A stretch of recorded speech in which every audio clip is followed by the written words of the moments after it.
এই যে গার্মেন্টস মিল ফ্যাক্টরির শ্রমিকরা, ছেলে মেয়েগুলো, কি পরিমাণ মানবেতর জিন্দেগি। তারা এই 8 ঘন্টা 10 ঘন্টা ওভার টাইম করে ডিউটি শেষ করে ছোট্ট ছোট্ট খুপড়ির মতো কোন রকম জিন্দেগির জীবনটা তারা কষ্ট করে চালায়। অল্প কয়টা টাকা বেতন পায়, বেতনটার জন্য কত সময় কত আন্দোলন করতে হয় তাদেরকে।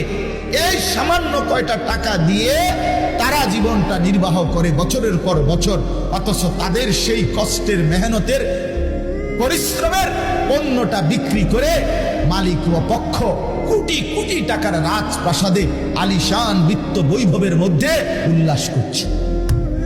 আল্লাহ বলেন, বান্দা এই যে ব্যবধান, এটা আমি করছি, এটা আমার ফয়সালা, আমার ইচ্ছা।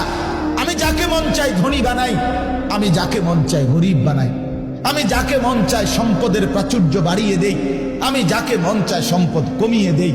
আমার বান্দা, এটা তোমার দুনিয়াবি কোনো শিক্ষা, দুনিয়াবি কোনো যোগ্যতা, শারীরিক কোনো